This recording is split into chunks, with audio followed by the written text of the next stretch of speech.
This is BBC Radio 4. We're now at 7:10. It's time for Sunday with Edward Stourton. Welcome to Sunday.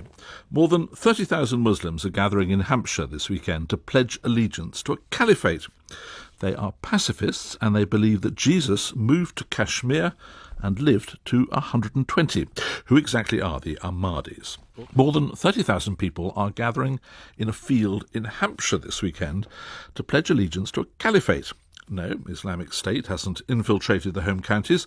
This is the annual gathering of members of the Ahmadiyya Muslim group, and their message couldn't be more different from the violent jihadism espoused by IS. Here is their caliph, His Holiness Hazrat Mirza Masroor Ahmad, talking to the BBC about how radicalisation should be tackled here. In primary schools, in secondary schools, at every level, there should be daily pledge of the loyalty to their country. This is the duty of the government to monitor the mosques as well. What the sermon is being delivered, what activities are being done there in those mosques. Parents should also be educated. You see, there are quite a number of mosques here who are speaking ill of each other, and especially of the Ahmadiyya community. There should be a message of love, harmony and peace from the mosque. We're joined now by Dr. Simon Ross Valentine, the author of Islam and the Ahmadiyya Jama'at. Good morning. Good morning. There are something like 12 million, I think, Ahmadis in the world, and the principle or the source of their differences with other Muslims is that they believe in a late prophet, a 19th century figure. That's correct, yeah. It began in the 19th century. Mirza Ghulam Ahmad, who made certain claims which are highly controversial, and for those reasons the Ahmadiyya are rejected by the majority of Sunni and Shia Muslims worldwide. What sort of claims? Well, basically, there's four main differences between the Ahmadi and Orthodox Sunni Muslims. Keep in mind, Edward, that in most cases, Ahmadi live and practice like normal Sunni Muslims. But number one, they have different teaching concerning prophethood. Sunni Muslims generally believe that Muhammad was not only the greatest, but the last prophet to be sent by God. But the Ahmadi argue that no, although Muhammad is the greatest of the prophets, you can still have prophecy today, albeit lesser prophecy, and they regard their founder as a prophet. Now, of course, this is absolute blasphemy to your average Sunni Orthodox Muslim. After that, they're teaching on Jesus. As you mentioned previously, they believe that Jesus wasn't crucified, that according to mainstream Islam, he was taken up into heaven. But according to the Ahmadi, no.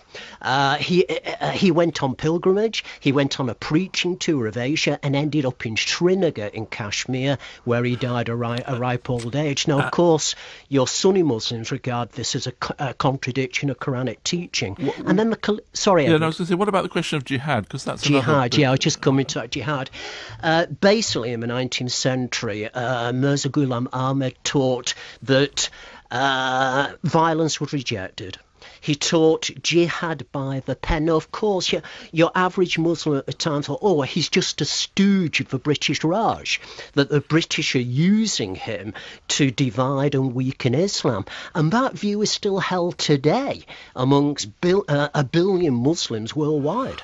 What implications does all that have for the way that members of this group are treated in parts of the Muslim world? Well, they're persecuted worldwide. Basically, when we look at Pakistan, since Ali Bhutto in the 1970s, in fact in 1974, due to pressure from militant mullahs to get the vote, he actually changed the Pakistan constitution to class Ahmadi as non non-Muslim. This policy of persecution was continued by General Zia-ul-Haq.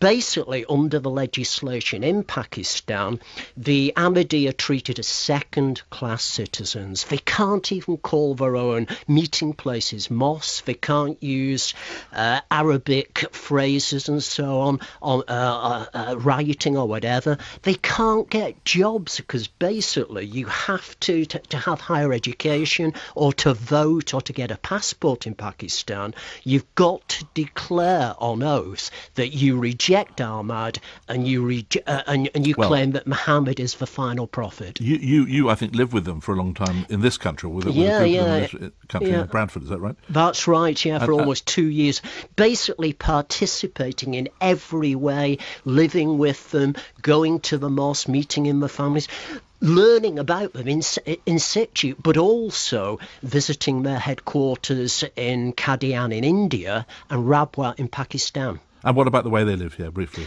Well, they integrate well. It's a very interesting sociological phenomenon in that although they integrate well, they still retain their identity and their belief system.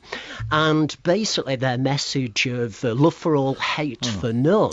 Well, Sorry, Dr. Valentine. That was fascinating stuff. But we must leave it there. Dr. Ross Valentine, author of Islam and Ahmadiyya Jamaat. Thank you very much indeed for joining us this morning.